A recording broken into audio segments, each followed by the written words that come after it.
Permítame que se... Vaya, hoy sí ya se está grabando la clase. Bueno, entonces les decía que este día yo les envié la guía para el trabajo de esta segunda evaluación que va a valer 40%.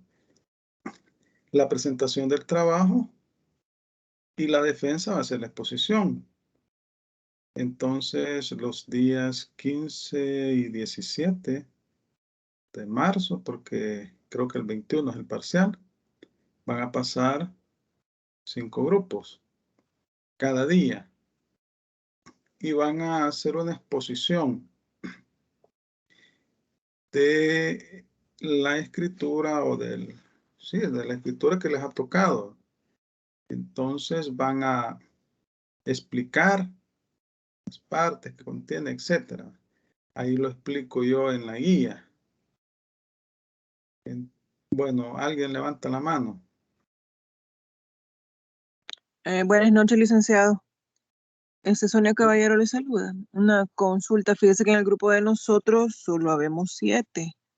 Entonces yo 7. pregunté quién le hacía falta grupo y nadie me responde. Entonces no sé si se lo podemos enviar así porque... Envíelo así y a medida que vaya saliendo gente que no tiene grupo ahí, lo vamos a ir incorporando. Porque la verdad, bueno, de mi persona, bueno, de mi parte a mí me interesa empezar ya a hacer el trabajo, ¿verdad? No me gusta dejarlo de último. Vaya, entonces así hagamos. Miren, envíemelo al correo porque en el correo es que yo... O súbalo ahí ya habilité otra pestañita ¿cómo se llama? Para comentarios ahí. Les envié también ahí un mensaje. Ahí también me lo pueden enviar. Y Bueno, ya se lo vamos a hacer.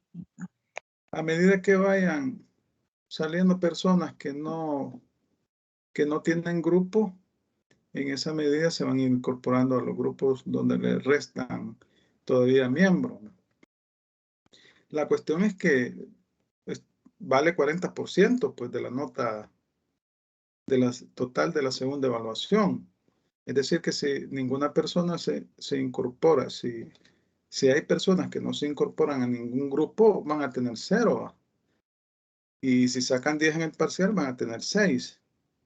Entonces es importante que se incorporen, que participen.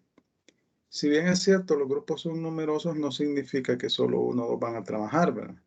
Todos tienen que reunirse ya sea virtualmente o personalmente y comenzar a discutir el tema que les ha tocado. No sé si tienen consultas sobre lo que está en la guía o no la han leído todavía. Sí, ya la leímos, está larguita. Ajá, ya la leyeron, ¿verdad? Bueno, entonces ahí en la guía se les explica cómo va a ser la mecánica. Vamos a elegir una persona del grupo para que pase a exponer en el día D. Y esta persona debe de encender su cámara. Va a encender su cámara porque si ustedes ven los parámetros ahí para calificar, la presentación se va a calificar, ¿verdad? La persona que pase a exponer va a representar al grupo. La nota que saque va a ser la nota del grupo. Y también yo voy a pasar lista al momento que pase cada grupo. Y en los parámetros también se califica la puntualidad. Si yo cuando comience a pasar lista no hay ningún miembro, 1 o 2, eso les va a afectar también en algún porcentaje la nota. Entonces, es importante que todos lean bien el documento y cualquier duda me la preguntan porque, pues sí, mientras más claras sean las cosas, mejor, ¿verdad? Pero la ventaja es que si ustedes participan en el trabajo, lo presentan, exponen, van a ganar 40% de la nota. Y por el parcial van a ir por el 60%. Si sacan 10, van a ser 6 puntos. Y así sería la mecánica. Que en este parcial pasado todos salieron bien. Más del 90%. Entonces, no hubo necesidad de dejarle ningún trabajo. Fueron por el 100% y rindió, todo el grupo rindió. Entonces, pues ahí no hay ningún problema. Bueno, si no tienen ningún comentario o consulta sobre el trabajo, vamos a comenzar la clase. ¿Todo está claro? Bueno, levanta la mano Villalta, Lemus, Walter, Alexander. Buenas noches, licenciado. Sí, yo tenía una pregunta. Cuando se refiere a la presentación de quien va a pasar a exponer y que debemos encender cámara, ¿debemos presentarnos con traje en la exposición o normal? Bueno, por ser abogados, lo más formal posible, ¿va? Tal vez no con traje, ¿va? Pero está estudiando Derecho, acuérdese que por lo menos con corbata formal, ¿verdad? Sí se califica la presentación, pero es por la naturaleza de la carrera que usted está estudiando, ¿va? Ahora bien, si usted pues quiere salir con saco, no hay problema tampoco. No les exijo saco porque yo sé que somos un país caluroso, ¿va? Horrible este calor, ¿va? Así como es horrible el tráfico. Entonces, sí. Ajá, Juárez González, Julio Enrique. Buenas noches, licenciado. Bueno. También una pregunta sobre, ¿nosotros vamos a elegir a quién va a exponer o usted va a elegir al azar uno del grupo? Mire, ustedes prepárense todos. Prepárense todos. Y la otra pregunta es que si de Ajá. trabajo lo vamos a enviar en PDF al final. Mire, lo puede enviar en PDF o en Word, no importa. Yo ahí voy a habilitar la pestañita, las manitas, ¿verdad? Para que lo suban. Pero deben de subir el trabajo y la presentación, ambos documentos. No solamente. Y la fecha bueno, presentar el trabajo es el día 15. Ese día hasta las 5 de la tarde, ¿va? Entonces ustedes ahí van a presentar, van a subir el trabajo y van a subir la presentación. Y luego, pues a medida que vayan pasando los grupos, van a ir utilizando la presentación, ¿verdad? Bueno, ¿estamos claros? Hay otra pregunta, Arévalo de Bolaño, Soraya del Carmen. Buenas noches, licenciado. Sí, estaba viendo la guía y donde dice del contenido que se debe presentar aparecen las literales de la A a la K, pero más abajo en el punto número 2, donde dice contenido del trabajo, aparecen diferentes los numerales. ¿Cuál sería el orden que se debería de seguir, el primero o el del segundo? Pero vamos a ver, no lo entiendo. Aquí yo tengo el aula virtual, vamos a ver. Voy a buscar el aula virtual. Permítanme. Bueno, antes que nada voy a presentar la pantalla para que todos vean el aula virtual. Vaya, vamos a ver. Este es el aula virtual. Planteamiento del trabajo de investigación.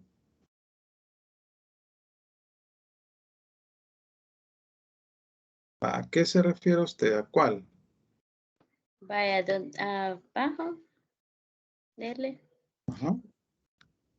El contenido que debe desarrollar, definición, Sí, naturaleza jurídica, característica. sí. Y más abajo, ya en los ¿Cómo cuadros, dice? aparece ¿Cómo dice aquí? punto ¿Cómo dice número aquí? 2, ¿Cómo dice ahí? rúbrica. ¿A Ajá. dónde? Ajá. Sí, ahí. Vaya, rúbrica de evaluación del trabajo segunda Sí, o unidad. sea, este es el parámetro que voy a utilizar para calificar. O sea que el contenido del trabajo está arriba.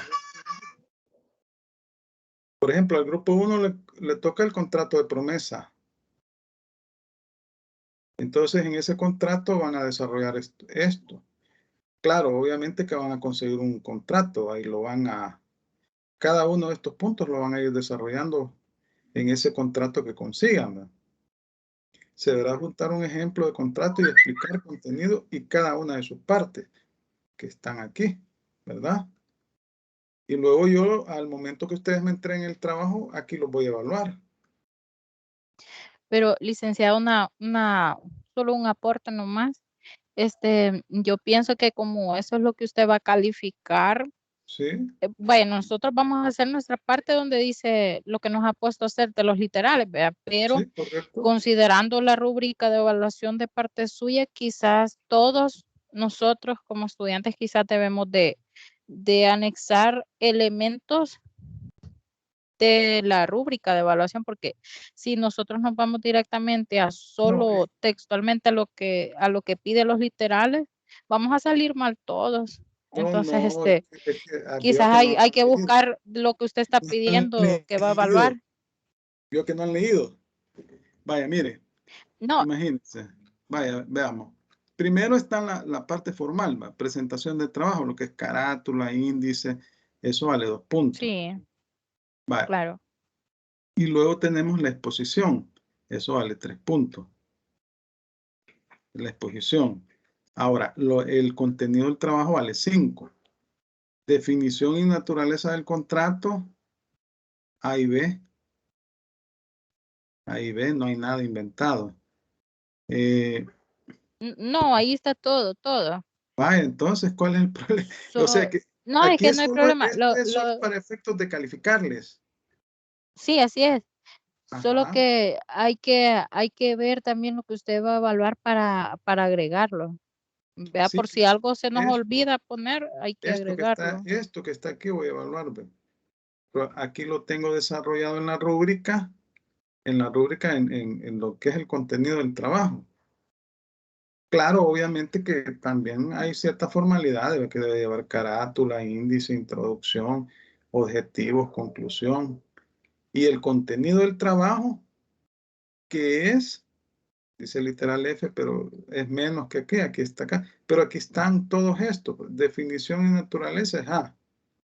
Ajá, a ese es el que yo me refería, pero por eso salen menos Sí, literales porque porque esto es los solo ha para puesto efectos de juntos. calificar. Ajá, Pero dice características y clasificación del contrato. Características S y D, ¿verdad? Sí, esto es solo para efectos de evaluación. Yo voy a verificar que tenga todo eso. Requisitos y formalidades del contrato. Entonces, aquí estaba el requisito, formalidades, partes intervinientes, obligaciones de las partes, efectos, explicación de disposiciones legales que lo regulan. Se deberá adjuntar un ejemplo de contrato y explicar, o sea, de aquí van a partir, ¿verdad? De aquí van a partir y van a explicar todo esto. Así es la Sí, cosa. Sí, entonces, pero como yo tengo que calificarles, va, porque tengo que hacer la rúbrica para, digamos, para cuantificar la calificación, para hacerla más específica. Pues sí, porque si no se vuelve un poco más subjetivo, ¿va? Pero ya con esta explicación que les estoy dando, entendería que ya están más claras las cosas, ¿va? Yo sé que, pues sí, es una cuestión que hay que, yo debo explicarles, ¿va? Pues sí, cómo quiero las cosas. Ahora bien, cuando ustedes lo suban y cuando yo lo califique, esta rúbrica voy a agregar. Aquí va a salir la nota. Aquí 10 puntos. Pero si le falta algún elemento aquí, ahí vamos a ir reduciendo. Pero obviamente si hacen un trabajo tal cual yo lo estoy pidiendo, van a sacar 10. Ah, bueno, pero es que el trabajo en sí vale 7. La exposición, que es la defensa de ese trabajo, vale 3. Si ustedes ven aquí, ¿verdad? 5 más 2, 7. La defensa vale 3 puntos.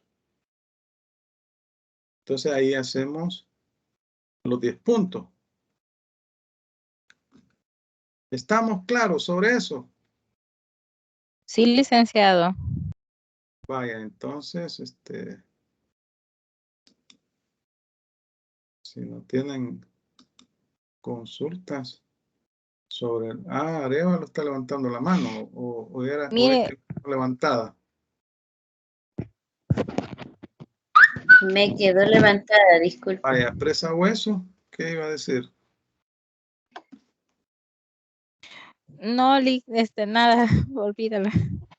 Vaya, entonces, estamos, ¿verdad? Que vale 40% ese trabajo del 100% de la nota de la segunda evaluación. Y van por el 60% en el parcial. Ahora yo pregunto, entiendo que nadie va a ser diferido. Todos lo hicieron en parcial. O hay alguien que no. Bueno, yo veo que todos. Yo cuando coloqué las notas, las publiqué, nadie me hizo falta, excepto una alumna, pero ya era una cuestión, no era problema ni de ella ni mío, sino que del sistema, pero ya se le va a resolver. Ya se le va a resolver, ya dieron las indicaciones y todo, pues yo la busqué y la rebusqué, me ayudaron a buscarla y nada, no estaba. Entonces creo que fue un problema de sistema. Y ya dieron las indicaciones para resolverlo y yo voy a subir la nota cuando ya me digan que la suba. Entonces, si no tienen nada más sobre los puntos del trabajo, vamos a continuar, ¿verdad?, con la clase. Vamos a ver el primer punto. Claro, ustedes lo van a explicar mejor, ¿verdad?, porque ustedes van a profundizar. Aquí lo vamos a ver de una manera más genérica. Y todos estos contratos van a entrar en el parcial. Todos van a entrar. Vaya, contrato de promesa de venta. Fíjense que este se regula en el artículo 1425 del Código Civil. El 1425.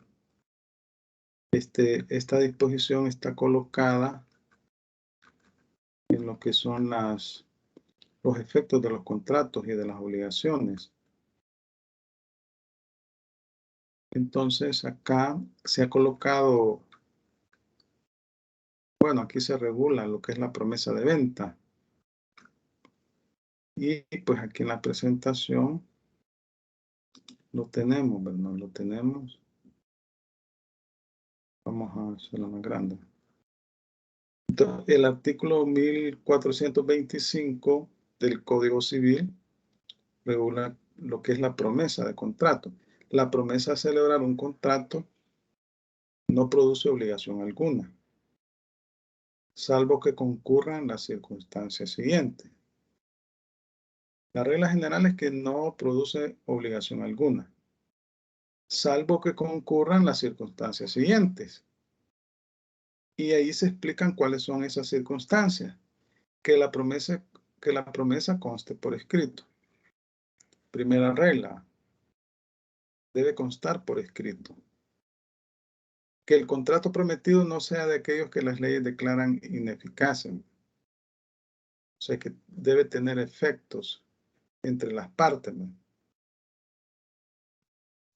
Que la promesa contenga un plazo o condición que fije la época de la celebración del contrato. Entonces, debe existir una fecha y un plazo establecido por las partes para perfeccionar el contrato definitivo.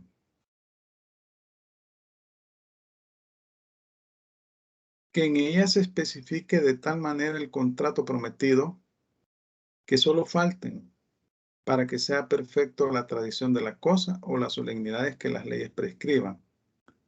Entonces, básicamente estamos hablando que se deben desarrollar todas las cláusulas del contrato y se debe establecer un plazo para perfeccionarlo. Porque esta es una promesa de celebrar un contrato. Y debe de tener todas las cláusulas, como que si estamos haciendo un contrato formal. Solo que se debe establecer el plazo. Solo deben de faltar para que sea perfecto la tradición de la cosa o las solemnidades que las leyes prescriban. Va a depender del tipo de contrato. Las solemnidades son aquellas circunstancias que establece la ley en determinados contratos, por ejemplo, que se deben de celebrar en escritura pública, que deben haber testigos y otro tipo de solemnidades, ¿no? O formalidades.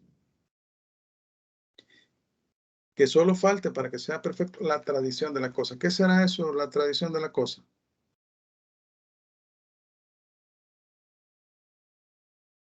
La entrega, Lee. La entrega. La entrega material, ¿verdad? Sí. Concurriendo estas circunstancias, habrá lugar a lo prevenido en el artículo precedente. Que el artículo precedente no habla de... quizás quisieron decir en el inciso precedente. En el inciso precedente, que es el inciso primero, que tiene 4 numerales, ¿verdad? Entonces, aquí, miren, porque el artículo anterior, si la obligación es de hacer y el deudor se constituye en mora, estamos hablando de obligaciones de las partes, deudor y acreedor, ¿verdad? Entonces, cuando dice a lo prevenido en el artículo precedente, ¿verdad? Se refiere al inciso anterior. Entonces, cuando se contrata, se producen efectos entre las partes, ¿verdad? Entre las partes contratantes, ¿verdad? Y ya lo regula el artículo 1416. Léanme el artículo 1416. Por favor. El 1416. Dice, todo contrato legalmente celebrado es obligatorio para los contratantes y solo cesan sus efectos entre las partes por el consentimiento mutuo de estas o por causas legales. Entonces, lo que las partes han estipulado en un contrato es ley para las partes. Porque aquí estamos ante el principio de la autonomía de la voluntad, ¿no? Y entonces, cuando las partes se obligan en forma libre, voluntariamente, elaboran un contrato, estipulan cuáles son las cláusulas que van a regir ese contrato. Y lo que ellos han determinado es ley para las partes, ¿no? O sea, es obligatorio para las partes.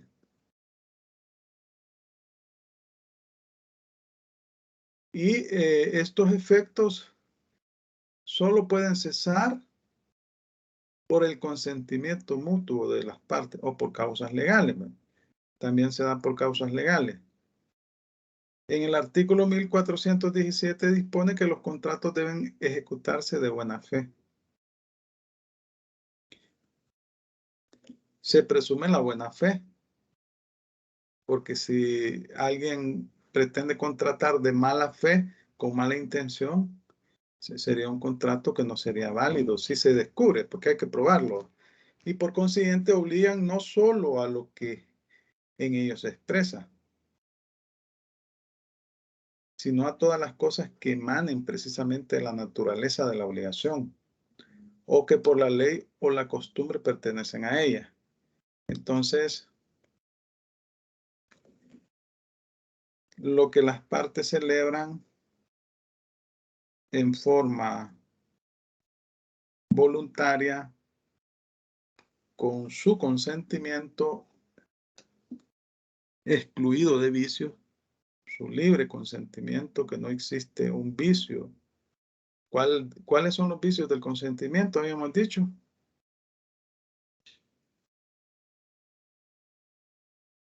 Error, fuerza y dolo, licenciado. el error, la fuerza y el dolo. Entonces, cuando el consentimiento está libre de esos vicios, entonces lo que las partes han convenido es ley para ello y produce efectos entre las partes. Se producen los efectos entre las partes. Entonces, aquí estamos ante un contrato de promesa. La promesa de celebrar un contrato. Y entonces decimos que la ley inicia diciendo que no produce obligación alguna, salvo que concurran las circunstancias que señala la ley. Debe estar por escrito, no debe ser de aquellos que la ley declara ineficaces, o sea, debe existir, deben ser eficaces entre las partes, debe producir efectos entre las partes. Debe existir un plazo establecido por las partes para la formalización del contrato final, ¿verdad? Y debe elaborarse como que si fuera ya el contrato final. Únicamente debe de faltar para que sea perfecto la tradición de la cosa o las solemnidades que las leyes prescriban dependiendo del tipo de contrato. Ahí estamos entonces. El artículo 1580 del Código Civil también está ubicado en la misma.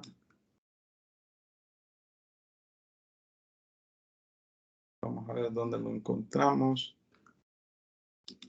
1580.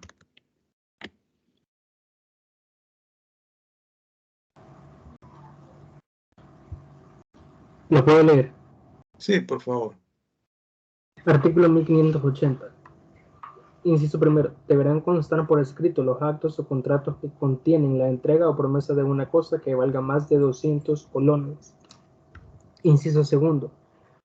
No será admisible la prueba de testigos en cuanto adicione o altere de modo alguno lo que se expresa en el acto o contrato, ni sobre lo que se alegue haberse dicho antes o al tiempo o después de su otorgamiento, aun cuando en alguna de estas adiciones o modificaciones se trate de una cosa cuyo valor no alcance la referida suma. Inciso tercero. No se incluirán en esta suma los frutos, intereses u otros accesorios de la especie o cantidad debida. Vaya, gracias. Entonces, vamos a ver la presentación. Está la presentación, aquí está. Vaya. Deben constar por escrito los actos o contratos que contienen la entrega o promesa de una cosa que valga más de 200 colones. ¿Cuánto es en dólares 200 colones? ¿Cuánto será? Aquí tengo en la calculadora yo. 22.84. 22.84, entre 8.75. Vaya, 22.84. 85, 86, porque se aproxima, mire, el 5, 22.86. Entonces, deberán contar por escrito los actos o contratos que contienen la entrega o promesa de una cosa que valga más de 200 colones. Estamos bien con las cantidades, tendría que decir $200, quizás mejor, ¿verdad? Y aún así es bajo el valor. No será admisible la prueba de testigos en cuanto adicione o altere de modo alguno lo que se expresa en el acto o contrato.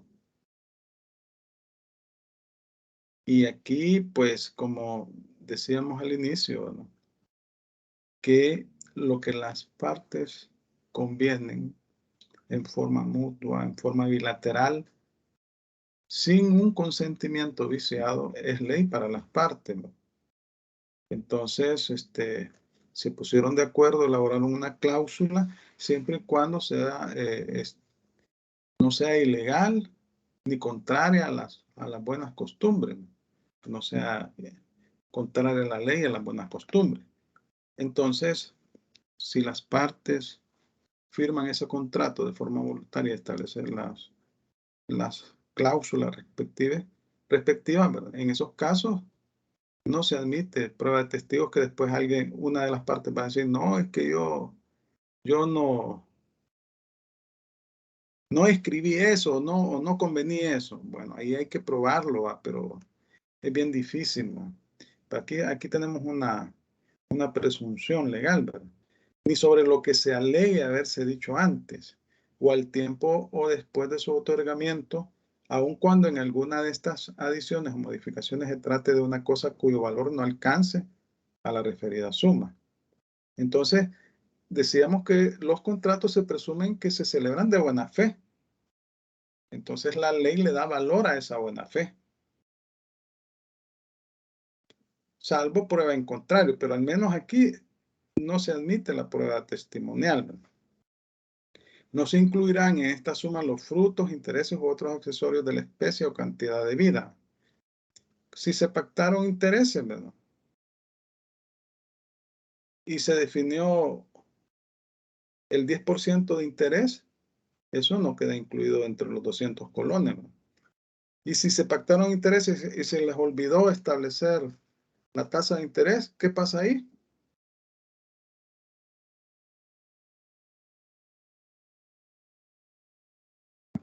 Se presume que se va a pagar el interés legal, licenciado. ¿Y cuánto es el interés legal? El 6%. El 6%, ¿no? El 6% es el interés legal. Aquí tenemos el concepto de lo que es la promesa de venta. Bajo la denominación de promesa de venta quedan comprendidas dos situaciones jurídicas distintas. A, la simple promesa u oferta hecha a persona determinada o indeterminada. Se trata de una hipótesis simple que no ofrece dificultades desde el punto de vista jurídico, mientras no es aceptada. Carece de toda fuerza obligatoria y es esencialmente revocable. Luego de aceptada, se transforma en un contrato de compraventa, produciendo todos los efectos de este. ¿Se recuerdan que leíamos que la promesa de celebrar un contrato no produce obligación alguna? No produce obligación alguna, salvo que concurran las circunstancias siguientes. Y aquí las enumera hasta el número 4.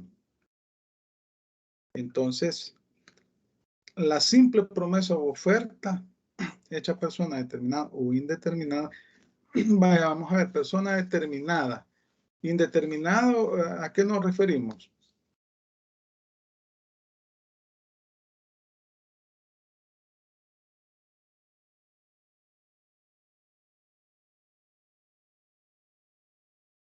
¿A qué nos referimos?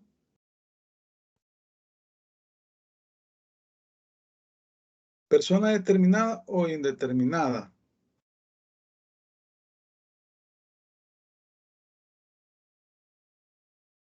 Quizá, licenciado, la determinada es cuando es específicamente alguien.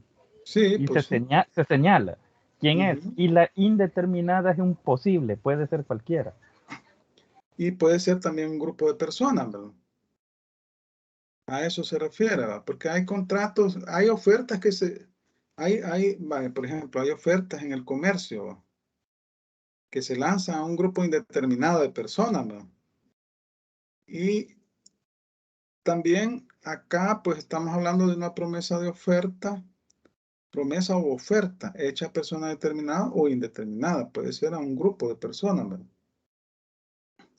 Se trata de una hipótesis simple que no ofrece dificultades desde un punto de vista jurídico, mientras no es aceptada.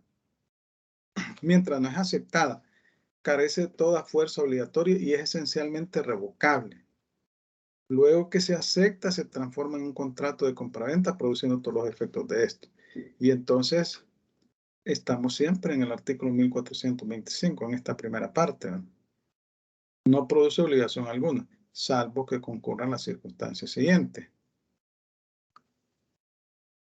La promesa de venta aceptada como promesa por la persona a quien va dirigida, esta no acepta el contrato, sino solamente se compromete a considerar la oferta y aceptarla o rechazarla dentro de cierto plazo. Vencido la oferta queda sin efecto. De esta promesa unilateral de venta hemos de ocuparnos en los números que siguen. Bueno, este es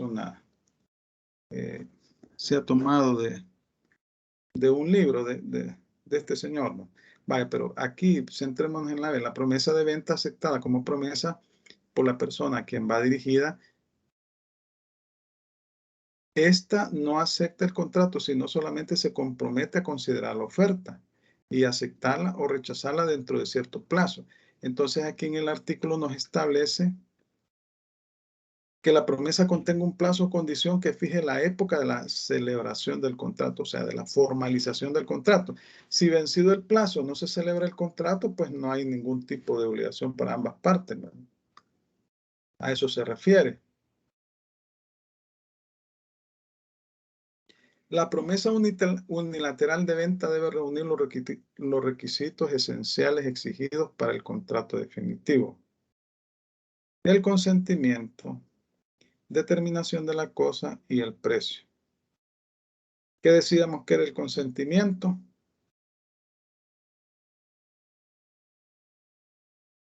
¿Qué es el consentimiento? Estar de acuerdo con lo que se va a hacer, licenciado. Ajá. Es la libre voluntad de las partes, ¿no? Y en este caso debe estar plasmado por escrito.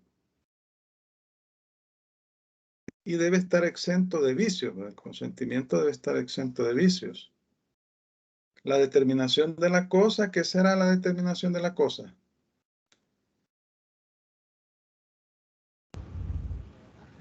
El objeto, licenciado. Ajá, individualizar la cosa, ¿verdad? Sí. Determinarla en forma concreta. Si es un vehículo, decir las características. En el contrato deben de señalarse todas las características de ese vehículo. Y del precio, ¿qué será el precio? El valor del bien. El valor del bien, ¿verdad? Entonces, estos son los requisitos que exige, ¿verdad? Que debe existir consentimiento, o sea, la libre voluntad de las partes sobre lo convenido.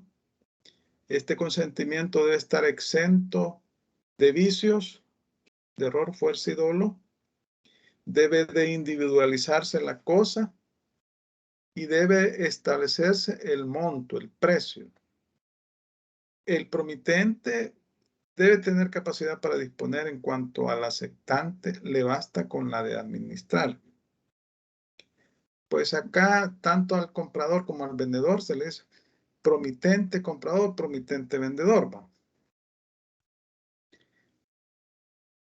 ¿Qué significa eso? Capacidad para disponer. Licenciado, Ajá. y la promesa es unilateral en este No, caso. no es unilateral. Ah, No, lo que pasa es que una parte ofrece. Usted puede ofrecer.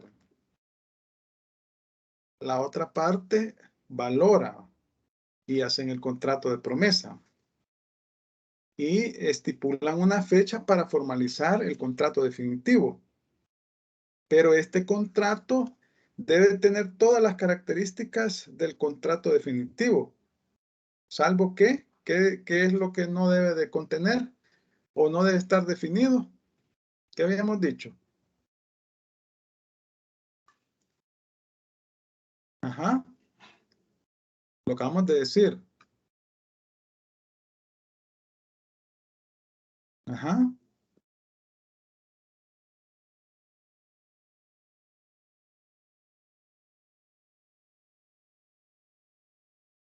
Salvo que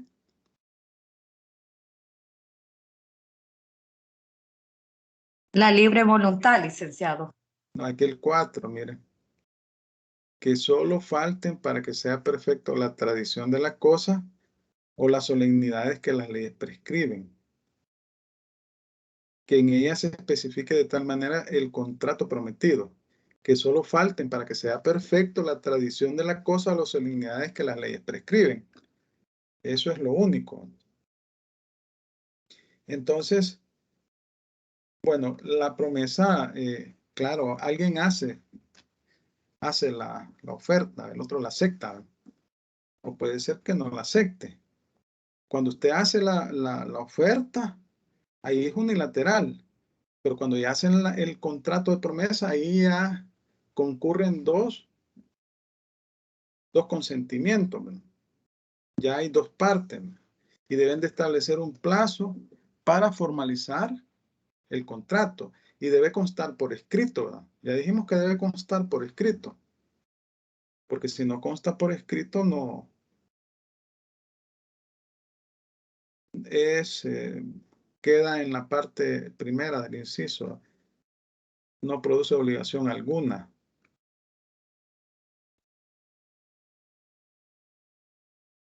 El promitente debe tener capacidad para disponer. ¿Qué decíamos qué es esto de la capacidad para disponer? Es a lo que se refiere el 1316, licenciado, que sea legalmente capaz. Ajá, ¿y qué es ser legalmente capaz? Que tenga capacidad de Tener ejercicio. 18 años. Capacidad de ejercicio. Que tenga aquella capacidad para decidir sobre sus bienes, ¿verdad? Que no sea menor de edad, ¿verdad? Que no sea sordomudo, que no tenga ningún problema mental, ¿verdad?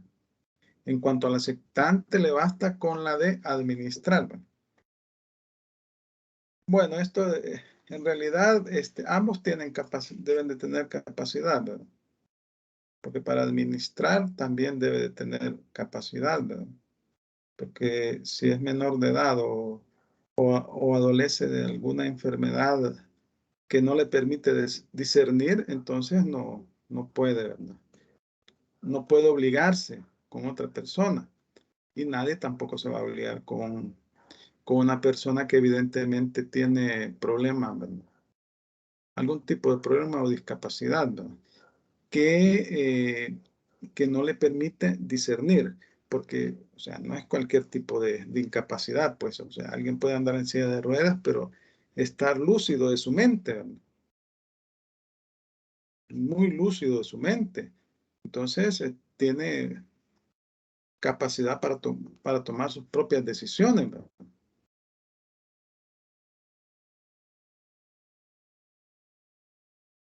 Normalmente la promesa fija en forma expresa el plazo durante el cual es válida.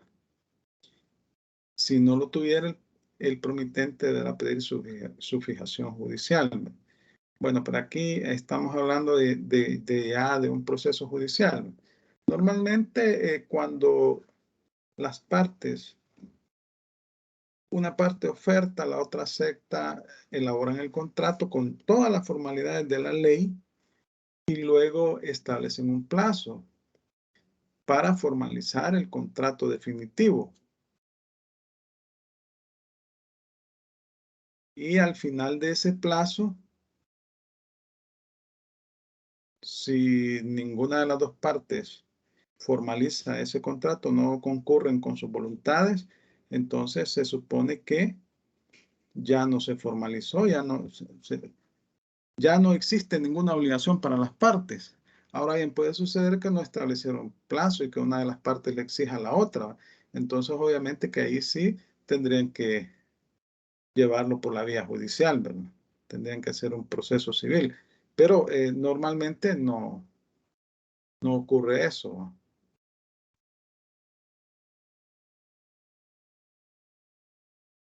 Elabore un contrato de promesa de venta de inmueble. El grupo 1 le toca el tema de promesa, del contrato de promesa, ¿verdad? Deben de presentar un contrato real de promesa y deben de explicarlo.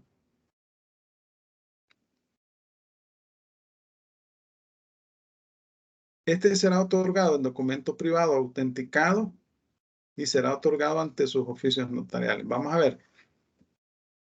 El primer caso, documento privado autenticado. ¿Qué significa eso? Ya han oído escuchar ustedes de esa situación, de ese tipo de documento.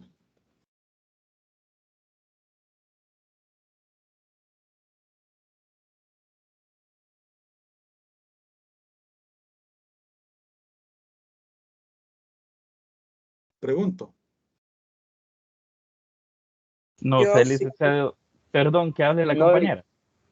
Ajá.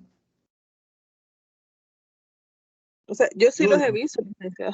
ajá, ¿qué características ha notado de ese tipo de documento?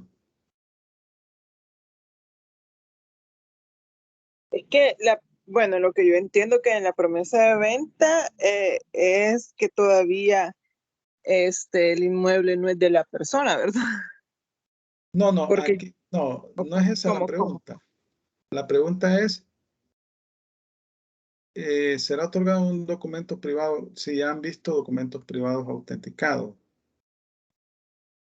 Esa es la pregunta. Es que yo lo he visto en Sí, realidad porque en mi casa lo tengo con contrato de promesa de venta. Ah, usted tiene una promesa de venta. Mire, usted debería ser del grupo 1, ¿verdad? Ajá, decía otra persona por ahí, habló alguien más, Licenciado, ¿sí? las promesas de venta son una acta nada más, una acta que solamente la firma el notario que la hace y lleva la firma de el que, bueno, el que hace la promesa de venta y el que supuestamente va a comprar, ¿verdad? Pero el que promete comprar, supuestamente, eso es lo único que lleva, porque yo también tengo una promesa, bueno, me quedó una promesa de venta por un carro. Entonces, solo un acta fue la que se hizo, Lee. Vaya, miren. Ustedes hablan de promesa de venta y yo solo les pregunto documentos privados autenticados. Normalmente, cuando las partes celebran un contrato, ponen nosotros, ¿no? Nosotros, fulano de tal y fulano de tal, establecen las cláusulas y firman el documento en papel simple. Pero si ese contrato, ese es un contrato privado, le quieren dar mayor validez, entonces acuden a un notario y este notario certifica los hechos, ¿verdad?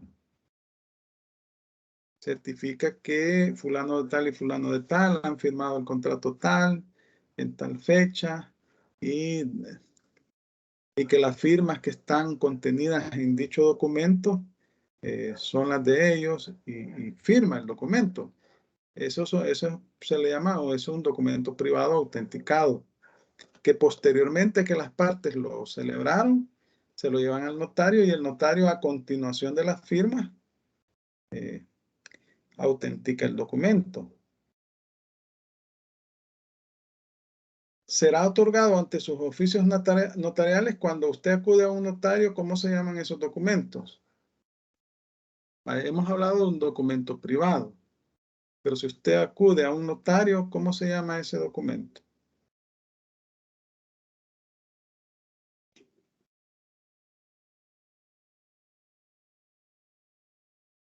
Escritura pública, Lee.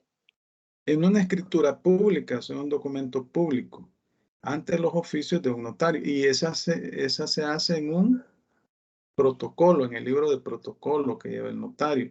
Y el notario les tiende, ¿qué les tienden?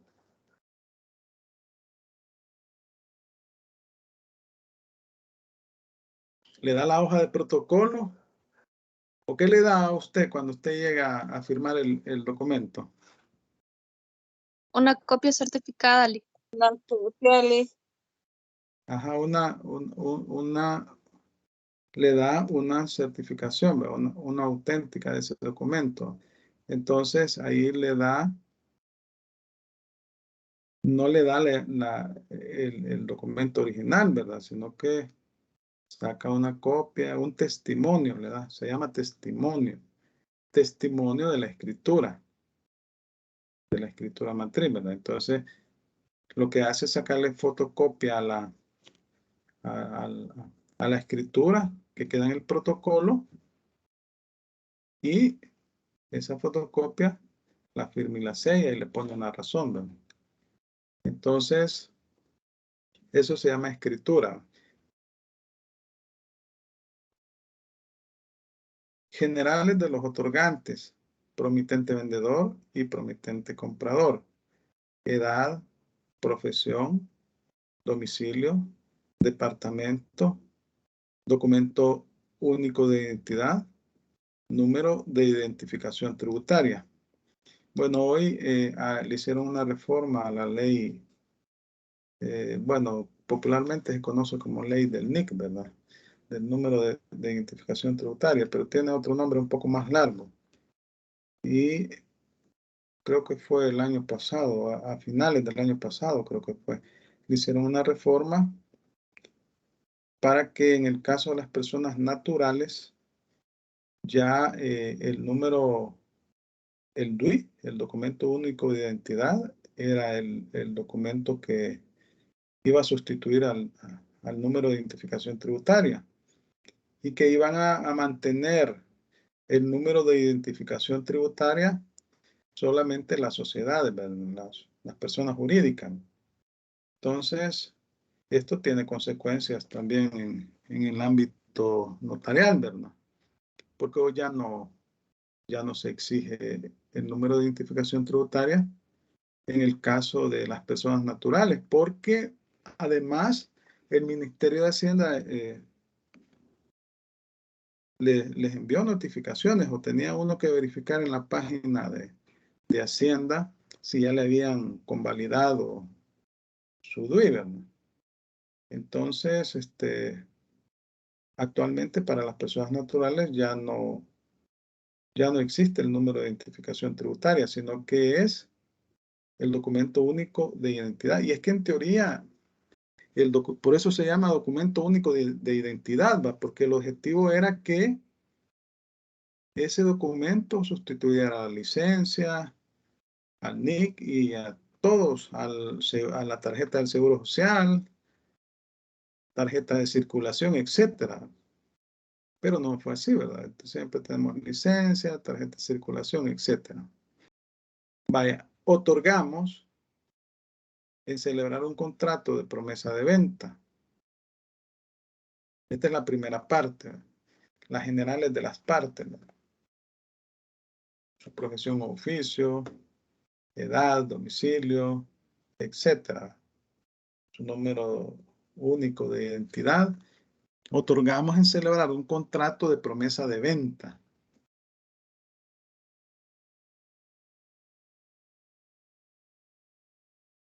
Segunda parte. Descripción del inmueble sujeto. Estábamos hablando de una promesa, un contrato de promesa de venta de un inmueble. Y ustedes ya me dijeron ahí, 2 personas me han dicho que tienen 2 promesas de venta. Y seguramente no son del grupo 1. Pero ahí sí va a haber que compartir esa información. Solo le tachan los nombres.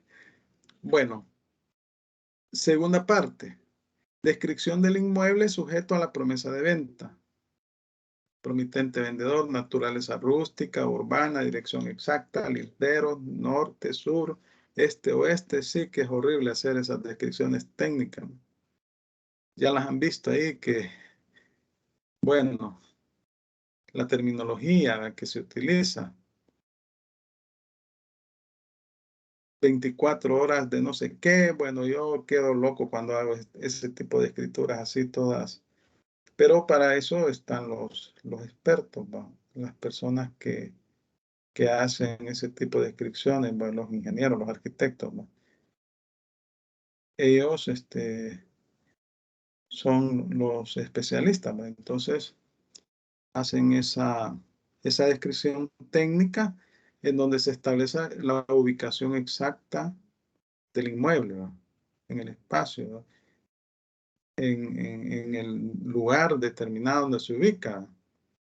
Entonces eso lo hacen bueno, le llaman topógrafos también, porque hay topógrafos que no son ingenieros ni son arquitectos, es así como los maestros de obra, ¿va? Pero son especialistas en medir, ¿va? En hacer mediciones de inmuebles. Tercera parte, el precio y el plazo. El plazo para formalizar, ¿verdad? Para formalizar el contrato. El precio debe ser el monto en el cual se ha determinado efectuar la venta. Puede suceder que en el mismo contrato se establezca un anticipo, ¿va?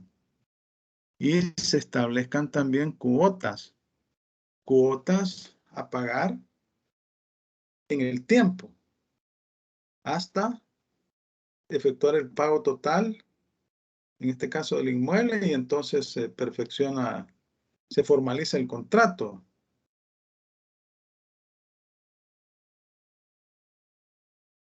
Vaya, en el caso de las personas que dijeron, las estudiantes que dijeron que tienen una promesa de venta, ¿cómo establecieron el plazo? ¿Y cómo establecieron ahí el precio y el monto?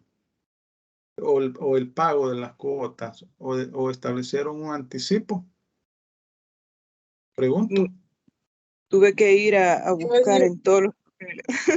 Fíjese que yo estoy pagando mensual. Ajá. Media vez yo termine de pagarla, ya me dan la escritura. Vaya, uno primero y después el otro, porque si no se vuelve. Alguien levanta la mano. ¿Quién levanta la mano?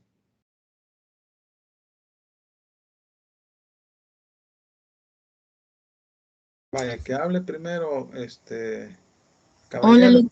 Juárez. O Juárez, bueno, es que no sé. Es que Caballero la tiene levantada y es la que habló. ¿Y Juárez? Sí. Ajá, bueno, Caballero, ajá. Bueno, yo estoy pagando la casa. Media vez yo termine de pagar, porque doy mensualidades, media vez la termine de pagar, me entregan ya las escrituras y ya. La escritura. La casa a mi nombre. La original de la casa. Ajá. ¿Y usted, Juárez?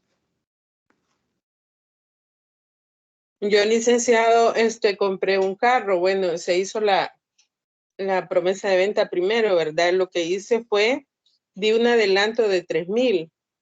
Ajá. Y cuando me trajeron el carro, di los otros 3,000.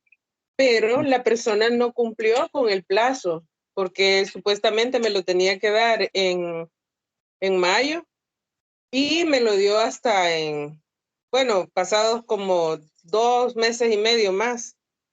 No cumplió, pero igual así, ¿verdad?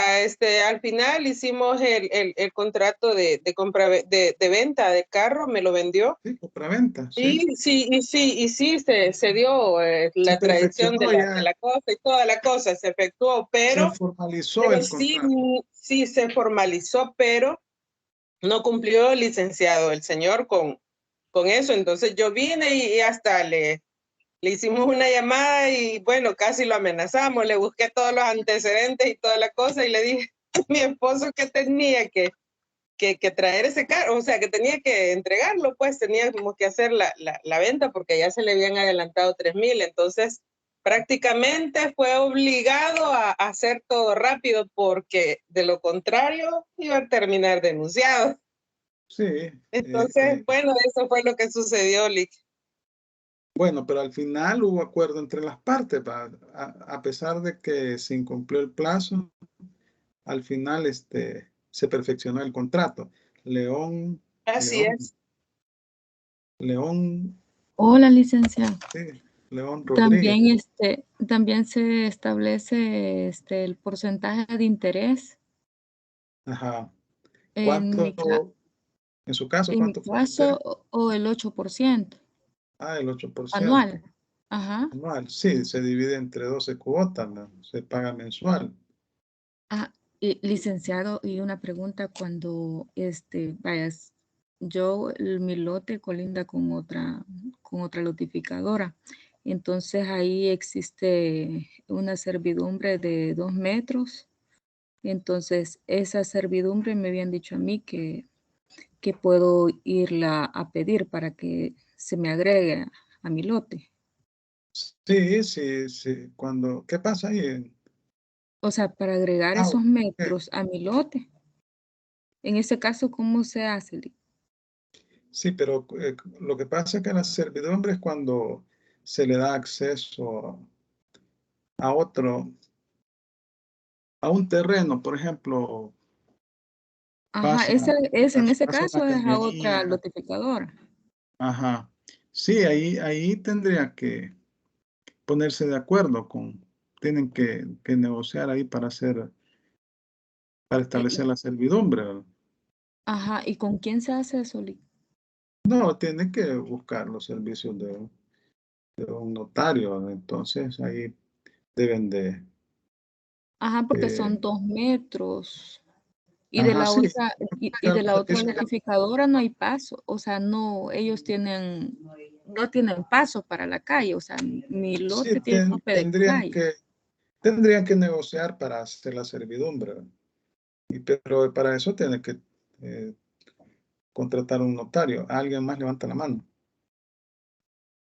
67. Gracias, Lee. Bueno, o quizás le quedó levantada la mano a alguien. Bueno, vamos Yo a tenía una continuar. pregunta. ¿Sí? ¿Quién es? Yo, Reina Erika Cruz Enríquez. Ajá, Cruz Enríquez. Ajá. Sí, en el caso de la promesa de compraventa, no se pueden poner como unas cláusulas. Yo pensando en el caso que le pasó a la compañera Reina Juárez, ¿verdad? Que dice que le incumplieron. Más que todo, siento yo que se da en el caso cuando la promesa, la persona que va a ser el comprador incumple, es cuando más se efectúa unas cláusulas especiales. No sé si tiene que ver ahí lo de las arras. Sí, se pueden poner en el plazo, se puede poner alguna especie de condición en el caso de que se incumpla por una de las partes, ¿verdad? Se puede establecer, sí, como le digo. Pero eso igual tiene que ser por mutuo consentimiento, ¿verdad? A la hora de tienen que elaborarla por mutuo consentimiento.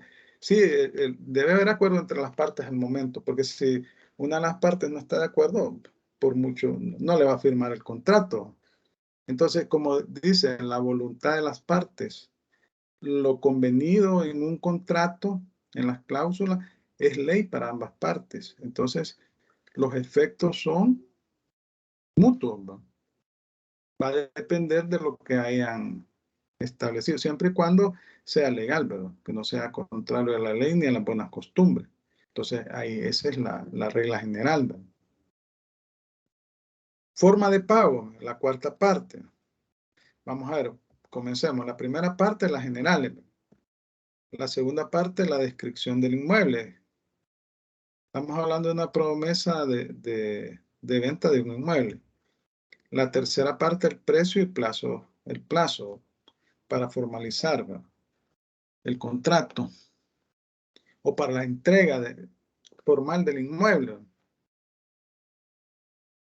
Luego tenemos la cuarta parte, que es la forma de pago. Ya ustedes hablaron cómo lo han determinado, cuotas mensuales, forma de pago. El promitente comprador se obliga a pagar el total del precio de la forma siguiente. En este acto entrega la suma de $2,000 de los Estados Unidos de América en concepto de prima y el saldo de $28,000 de los Estados Unidos de América las cancelará en un plazo de 36 meses contados a partir del otorgamiento del presente contrato por medio de cuotas mensuales fijas, sucesivas y anticipadas de $500. Muy parecido, ¿verdad?, a los contratos de los que han platicado ustedes, ¿verdad? Bueno, en el caso del vehículo fueron dos cuotas, ¿verdad? Una de $3,000 al inicio y $3,000, una en el plazo que habían convenido, que se atrasó 2 meses el vendedor, ¿verdad? Pero al final, Así es. ¿cuánto? No, así es, le digo, como 2 meses y medio. Ajá, bueno, pero como usted no inició ninguna acción legal, entonces, y es que al final también hay que valorar esas situaciones, ¿verdad? Porque usted lo que quería era el vehículo, ¿verdad? No se iba, en el corto plazo no se iba a poner a pelear, pues probablemente, si son vehículos importados, a veces se dan diversas situaciones, ¿verdad? Por ejemplo, si son vehículos usados en las aduanas, ¿verdad? En las aduanas, cuando ingresa el vehículo, a veces se ponen exquisitos, va, con los requisitos que deben de cumplir. Bueno, es que hay reglas, ¿verdad? En la Ley de Transporte Terrestre, Tránsito y Seguridad Vial, se establece, si no me recuerdo, en el artículo 34, creo, se establece que para importar vehículos al país no deben de ser mayor de 8 años. Y los vehículos del transporte público de pasajeros, 10 años. Y los vehículos pesados, 15 años. O sea, desde la fecha de fabricación. Entonces, a veces traen vehículos que ya se les venció el plazo para poderlos importar definitivamente en el país. A veces sucede también que cuando el vehículo viene, le hacen observación en cuanto al valor del vehículo. Y como el valor del vehículo es la base para el cálculo de los impuestos a la importación, que son los derechos arancelarios en la importación y el IVA, entonces le hacen alguna observación y pues tiene que pagar, ¿verdad? Sin perjuicio de la tasa de almacenaje por el tiempo que el vehículo permanezca en los recintos aduaneros, ¿verdad? Entonces, cuando es importaciones de vehículos, pienso yo que hay que tener cuidado con las promesas de venta. Es mejor dejar plazos un poco más flexibles, porque sí, a veces no depende tanto del vendedor, ¿va? Porque por cualquier circunstancia, cualquier problema que pueda traer el vehículo, ahí quedan los recintos aduaneros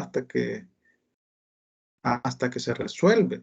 Y a veces vienen alterados el número de chasis, y entonces eso implica que puede ser un vehículo robado. Eso es lo que sucede, ¿va? Es diferente cuando es un inmueble, ¿va?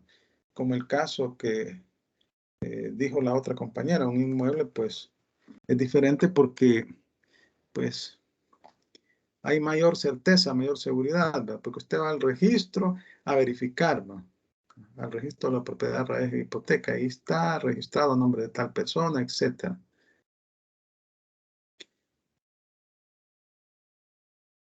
Quinta parte. Vaya, lo que pasa es que con los inmuebles, lo que se da en la práctica es que, por ejemplo, alguien tiene un préstamo con el Fondo Social y para 25 años normalmente da el Fondo Social para la vivienda. Y ya tiene 15 años pagado, ¿no? Solo le faltan 10. Entonces la gente lo que hace es vender el derecho. Porque si solo tiene dos alternativas, o vende el derecho o vende la propiedad completa. Y en ese caso tiene que saldarle al fondo lo que resta. Pero venden el derecho y hacen la promesa de venta.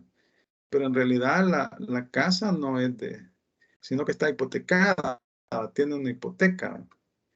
Así pasa y por eso hacen esas promesas de venta. Vaya, la quinta parte. El promitente vendedor se obliga a otorgarle al promitente comprador la respectiva escritura pública de compraventa y tradición, una vez cancelado de parte del promitente comprador el total del precio. Sexta, será por cuenta del promitente comprador el pago de los gastos ocasionados por este contrato, así como también los de la compraventa correspondiente y toda clase de impuestos o contribuciones fiscales y municipales que se ocasionen durante la vigencia del presente contrato. Asimismo, queda expresamente convenido por ambas partes que el prominente comprador podrá hacer amortizaciones a capital aún en la fecha que no le corresponde efectuar pago. Vaya, normalmente los tributos, los impuestos, por ejemplo, el impuesto de transferencia de bienes raíces, lo paga el comprador. El comprador paga los impuestos normalmente, ¿va? Bueno, en el caso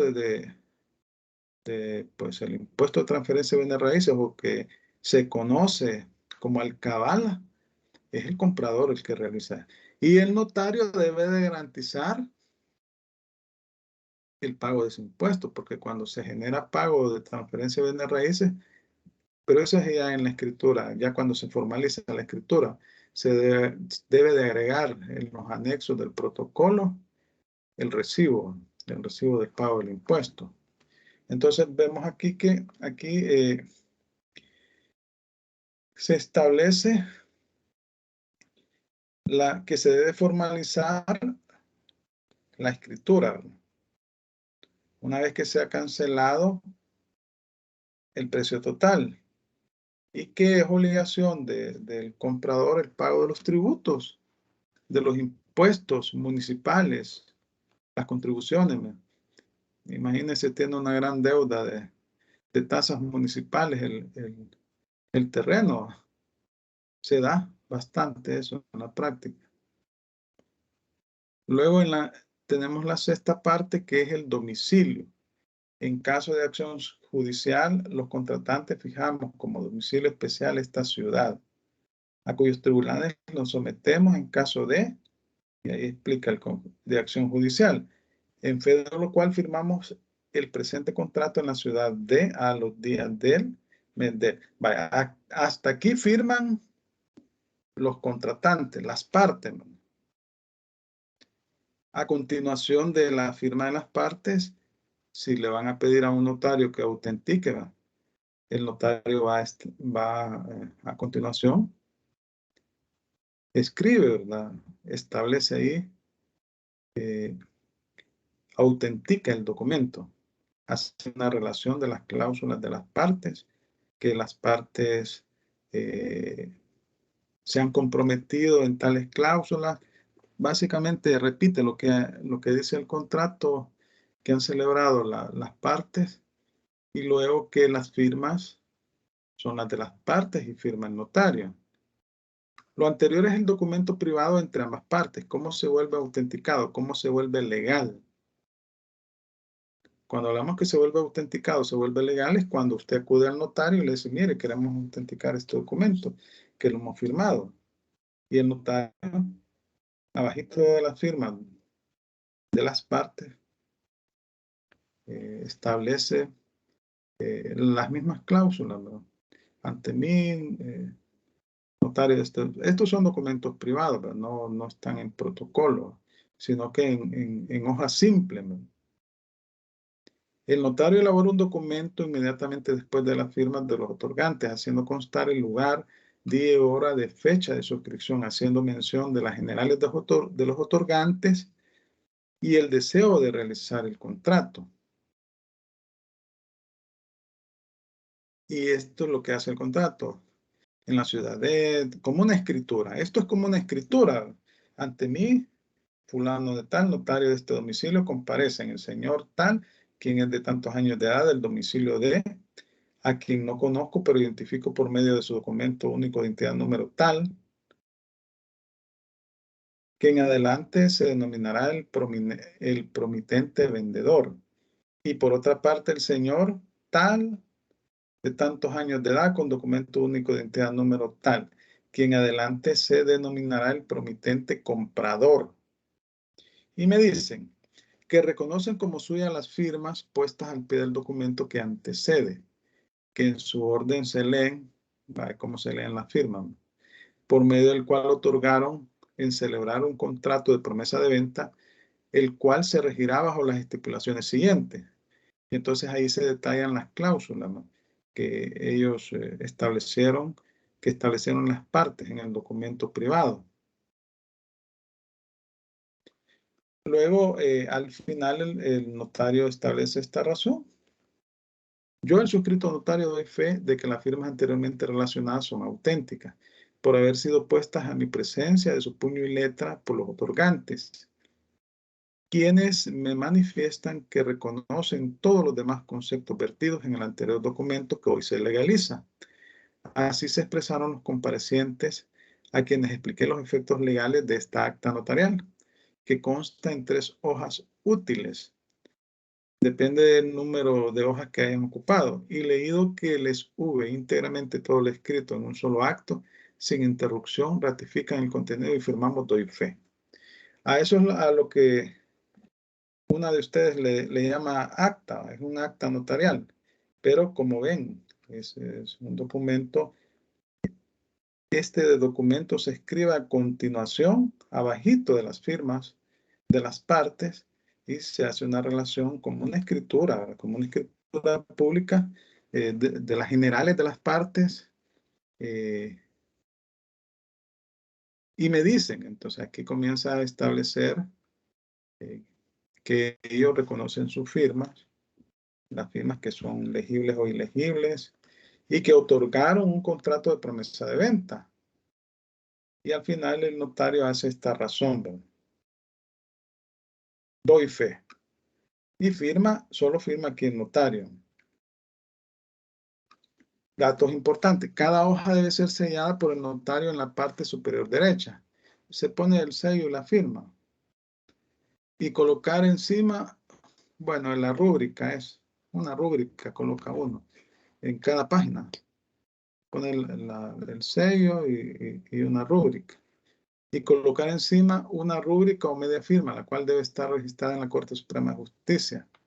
La ley del notariado no lo exige, pero por la costumbre y por la seguridad jurídica es mejor que se sellen para evitar que le agreguen otra página que no corresponde al documento original.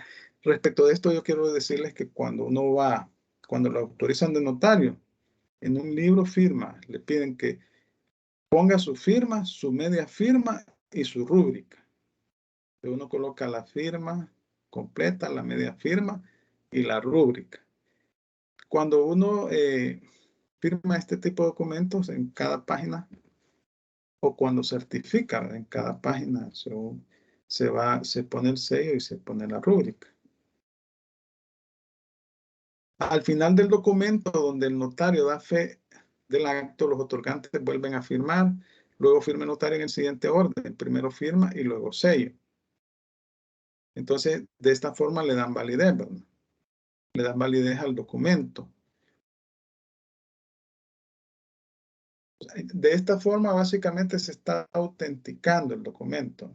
Entonces, firma el prominente vendedor, el prominente comprador, y luego firma, por último, el notario y coloca su sello. Ahora bien, en el libro de protocolo, en la escritura matriz, ahí no se coloca sello. Sí, en el testimonio. El documento original se entrega al promitente vendedor. Este lo guardará hasta que llegue el momento de otorgar la compraventa. El notario debe quedarse con una copia para su archivo personal. Así son los documentos que han hecho ustedes, ¿verdad? Los que tienen, ¿verdad? Tienen esas características, ¿verdad? Sí, aquí lo estoy viendo y sí. Ajá. Entonces ustedes ven que ahí volvieron a firmar. La primera parte de ese documento es cuando las dos personas elaboraron la promesa. Luego lo autentican ante notario. A continuación de las firmas, el notario elabora el acta notarial, ¿verdad? Con las formalidades de una escritura. Y luego, después, firma nuevamente las partes y por último firma el notario y pone el sello. Y ven que eso se ha elaborado en papel simple, en hojas, papel bomber, ¿no? Entonces, ¿a quién le queda el documento original? Al notario. No, al promitente vendedor. Mire, el documento original se entrega al promitente vendedor. Bueno, sí. Estas son preguntas Lo de que pasa examen. es preguntas de examen. Lo que pasa es que como es un familiar, a él le ha quedado. Ah, pues sí, se dan un montón de cosas, pero veamos, esta es una pregunta de examen. Lick, perdón, tengo una pregunta. ¿Sí? ¿Por qué le queda al promitente vendedor y no al promitente comprador? La Porque original. no se ha formalizado todavía el contrato. Ya cuando se formaliza la compraventa, entonces ya el notario ya les da un testimonio. Un testimonio al comprador. Tenía entendido que generalmente se le daba al comprador el original. Sí, pero aquí estamos hablando de una promesa de venta. O sea, estamos hablando que todavía no se ha perfeccionado el acto. Ya cuando se perfecciona el acto, ya el notario emite, bueno, en caso de la compraventa, una escritura pública. Y le da Licenciado, una pregunta. ¿Ah? Una preguntita ahí con relación a eso. Porque a mí me dieron una copia. Usted es la Yo era la compradora. que iba a comprar y Vaya, me lo iban a vender. Entonces a mí me dieron una copia.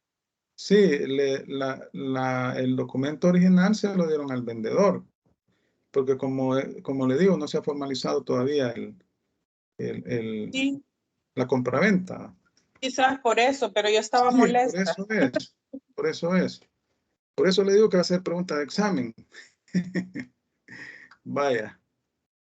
La ley del notariado, artículo 2, los instrumentos notariales o instrumentos públicos son escritura matriz, que es la que se asienta en el protocolo. ¿Ya han visto ustedes protocolo de notario? Sí. Sí, ¿verdad? Sí. Yo conseguí uno en digital.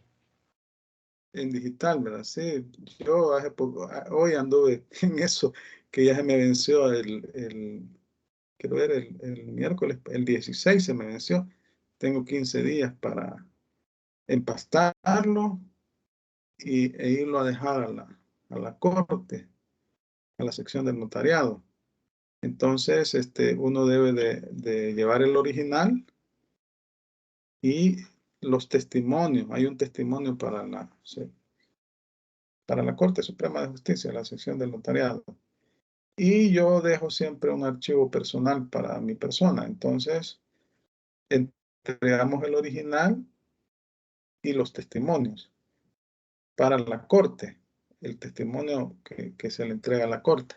Porque cuando usted le da el testimonio, emite un testimonio para la persona que le otorgó la escritura.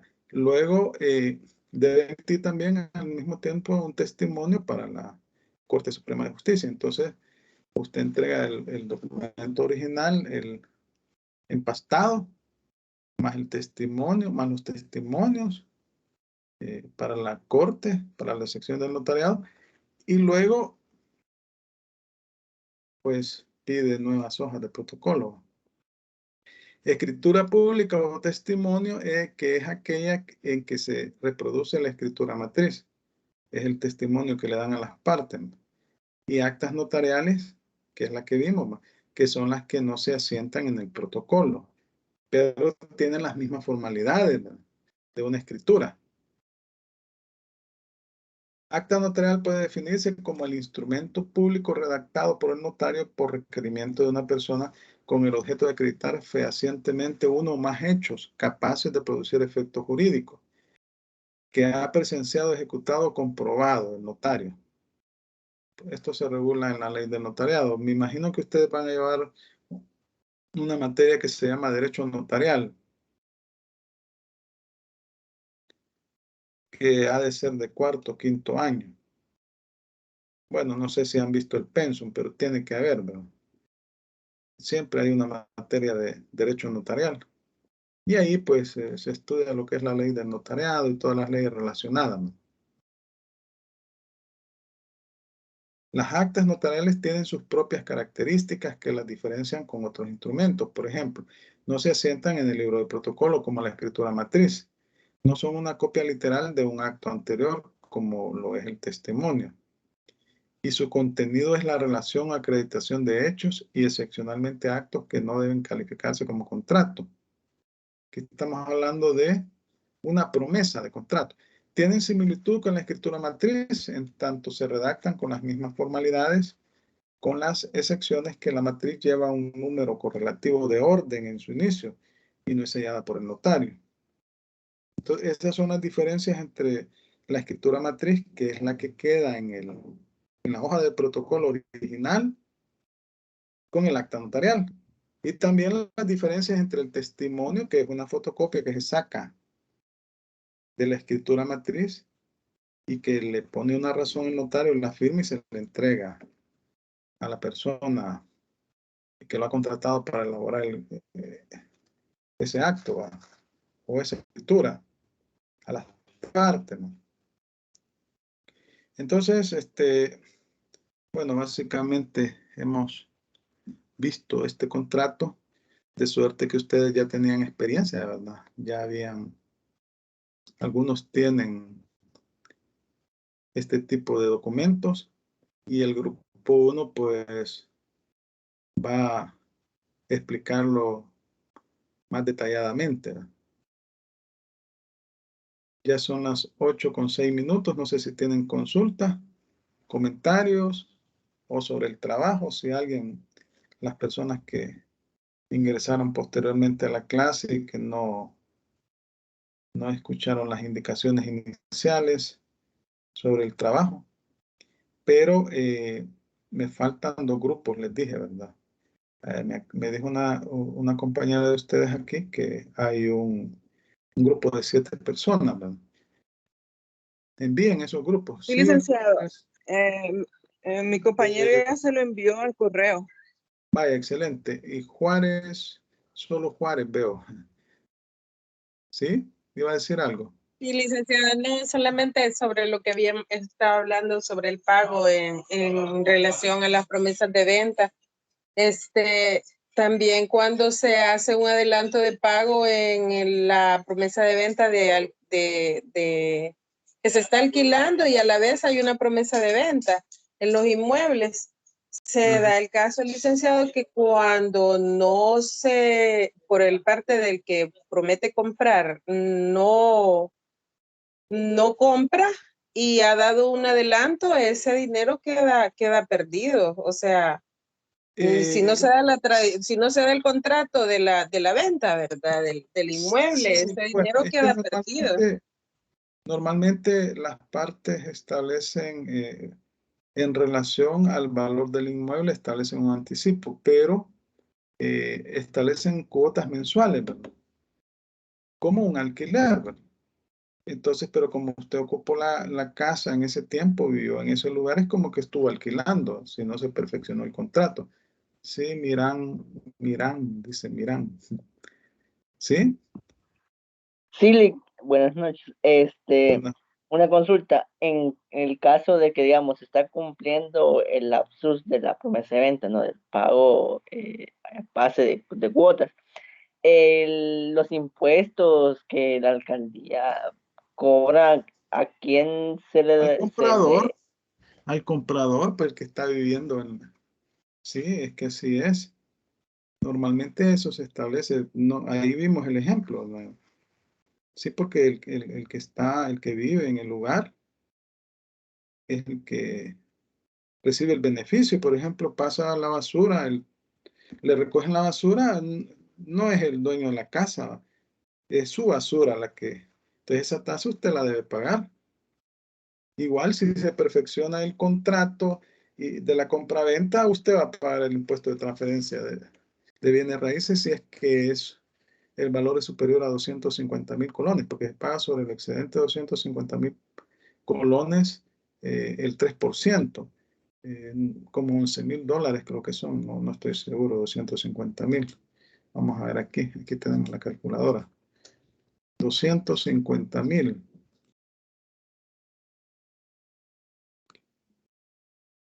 Entre 8.75.